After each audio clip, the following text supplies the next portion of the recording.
Welcome to Watch Symposium. I'm Austin. All right, so a comment from a viewer, James Rutkowski. James writes, I recently watched the review you did on the new 40mm Air King.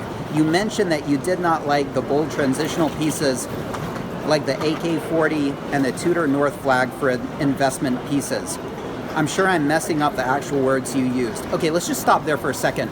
All right, so Archie had just gotten the AK-40, and he wrote me and asked if he could use that footage. And that was a video I made in 2016. And let me tell you, it was tough to watch. I was so long-winded. Hopefully this video is not going to be as long-winded. But yeah, I essentially talked about not liking that watch. And have my feelings changed on it? Well, a little bit. When I watched the unboxing of Archie's AK-40, I liked it. I liked it a lot. I like the green secondhand. I like those green accents. I like the bicolored logo and the sort of neat and new and special yellow coronet. The white gold 369s and the slightly smaller minute markers. The 10 and the 15 and the 20 and the 25, and I really liked it, and I thought, wow, I think I could actually do this piece. And I went to sleep, and the next day I woke up and I saw another Archie video, and I was starting to get tired of it. And I realized that, look, I'm a minimalist, and I don't really like busy things, and I think if you are a one-watch person, you kind of want to go minimalist. You don't want to go anything busy. The AK-40 is a very strong flavored watch. It's if I could describe it would be very pungent, very sweet, and almost cloying in its sweetness. And it can be a welcome flavor, but it can get very old very fast. And so that's why it's a perfect watch for somebody like Archie who has 6 Rolexes. He can break it out, and he can use it and put it away when that strong, kind of over-the-top dial starts to grate on him. I think it would be a terrible piece for an only piece, okay? I think it would be a terrible only watch, and I think you could get very tired of it very quickly. And the way I wear pieces is I wear pieces for a week at a time, minimum, a month, and I'm still rocking the Hydronaut, and so I'll probably rock it for another week or two. And it's just the way I do it. If you were the type of person that changes watches on a daily basis, that would be fine. But I don't think I could wear that watch for more than a couple days at a time. So yeah, I kind of stand by what I said the first time around. But hopefully I could do it a little bit more succinctly than that totally long-winded video.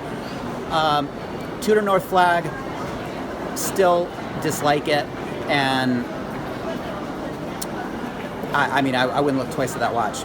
Investment pieces, Tudor North Flag, no, I don't think it's going to be an investment piece at all. The AK-40, I think it's going to hold its money at best. I don't think it's an investment piece, not really. I think you might be able to get your money back, but yeah, it's not of the caliber of like I said in another video, a 40mm all steel swivelly bezel watch. Okay, get those swiveled bezels, get those rotating bezels. I think it really sets it apart from the three-handers. And I love the three-handers, but I think at best you can say they're going to hold their value. Are they going to go up in value? I would say no. All right, now that's not even the whole what this comment's about, so let me continue. I got off on a tangent there. All right, he continues, James does, I would consider the Hydronaut a bold piece for sure and admire it for that reason. Do you think the Tudor Hydronaut will ever be a collector's piece and increase in value? Just interested to see what you think. Is it a bold piece? I don't think so. I mean, it's got kind of a minimalist dial here, and I don't think it's a bold piece. I don't see it. I think the blue is a little bit more bold, but I think it's kind of minimalist. I think the most striking thing on it is probably the bezel. You know, when the 5, 10, and 15, where it kind of gradually goes up. But even that, I mean, it's nothing like the Air King dial, right? So is it bold? I don't know. I don't think it is. Now, the real question he's asking is, do you think it will be a collector's piece and increase in value? That's a great question. I have no idea. I mean, I bought 2, so I must think it's worth having, and I do. Let me just say it should be. It should be. But do I think it will be?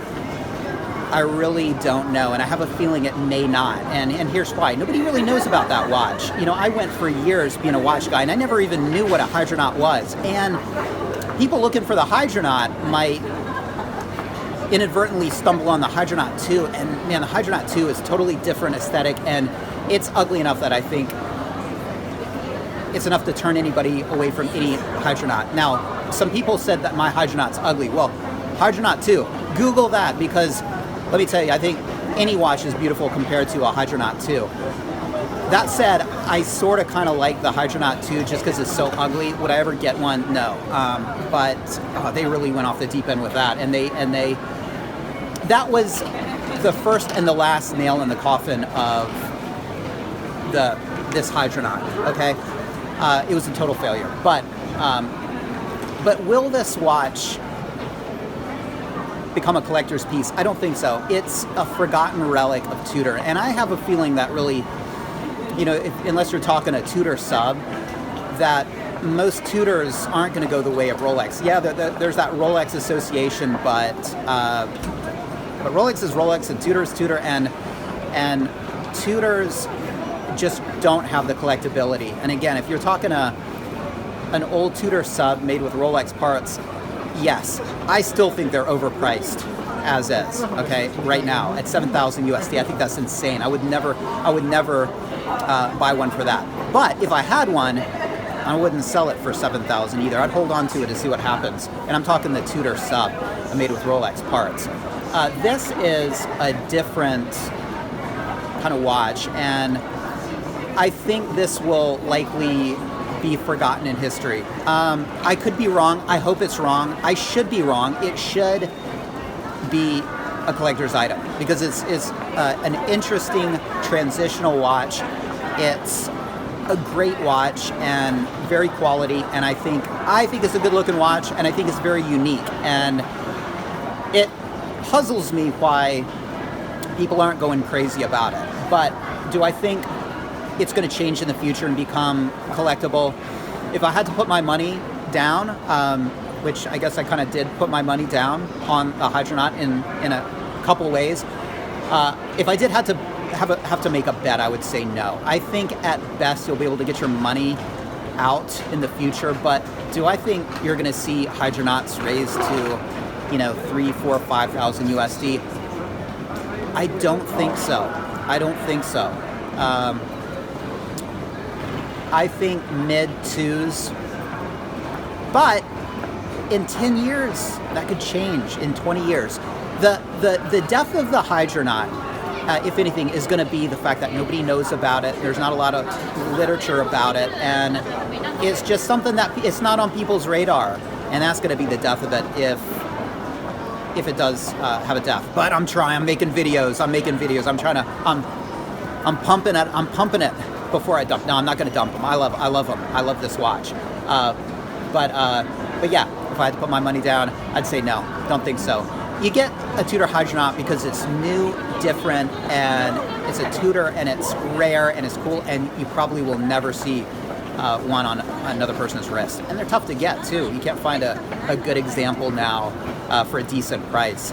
All the examples that I see that are around 2 are really shoddy. They're like over-polished, beat up, dirty, nasty. So, I don't know. Let me know what you think. Is this an investment piece? I don't think so. It's just an awesome piece. But correct me if I'm wrong. Take care. Thanks for watching. See you next time.